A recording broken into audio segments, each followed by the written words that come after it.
I'm going to sing a song about the attitudes of a certain type of American audience towards sex and violence.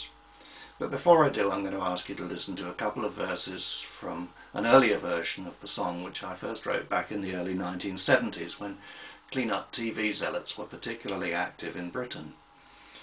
The rest of the song is outdated, but these two verses should help set the scene for my view of transatlantic matters.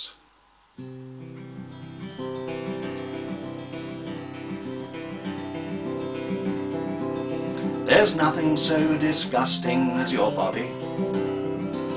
There's nothing quite so sure to cause offence. It's indecent to confess you've even got one, whilst exposing it is downright decadence. So please keep all your naughty bits well covered, even if it's only with a scarf, just in case you're likely to offend yourself. Please keep your knickers on when in the bath. It's rude to look at pretty girls in photographs, wearing nothing but some perfume and a grin, and indulging in some pleasant sexual antics must surely be regarded as a sin. And to read accounts of other folks' debauchery is nothing short of wicked, though I've heard on a Sunday it's a wholly different matter when it's courtesy of news of the world.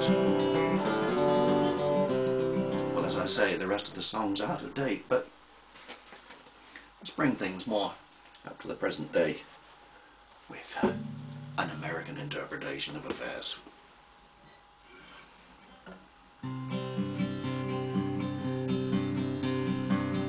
It's a sin to look at folk without their clothes on. Even when some girl's real hot, there's no excuse.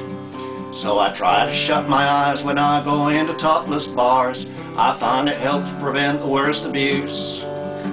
But nudity on primetime television is downright wicked, and I know that when Justin Timberlake bet Janet Jackson's nipple at the Superbowl, they were condemned to hell right there and then. Your private bits ain't there to flaunt or fumble. Until young folk get married, they should wait. And what you do in private on your own ain't a subject I think fit for mass debate. Having sex before you're married will defile you, is what every decent woman should be taught. While the lesson every man and boy should just as carefully learn is wear a rubber and make sure you don't get caught. I can't abide the use of filthy language. These days you seem to hear it everywhere. I recommend a bar of soap and water. Wash your mouth out's what I say to folk who swear. So when I hear foul-mouthed words on television with profanities, I just can't have no truck. In my heart I curse the asshole with a mouth that's like a sewer while I cover up my ears and bellow muck. I wish that TV stuck to what is wholesome. I like action movies, war films and the rest. Anything with Arnie or Bruce Willis, and especially John Wayne cleaning up the West. There's nothing like a piece of instant justice. I love it when a cop says make my day to some weirdo who refuses to surrender, and he blows a bunch of no good punks away.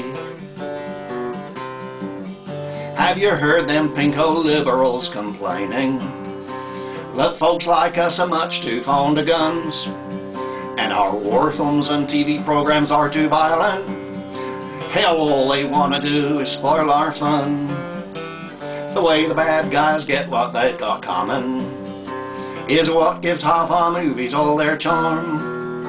Our Constitution says there's nothing wrong with bearing arms, so I don't believe guns do us any harm. I love Dick Cheney, I don't see how guns do us any harm.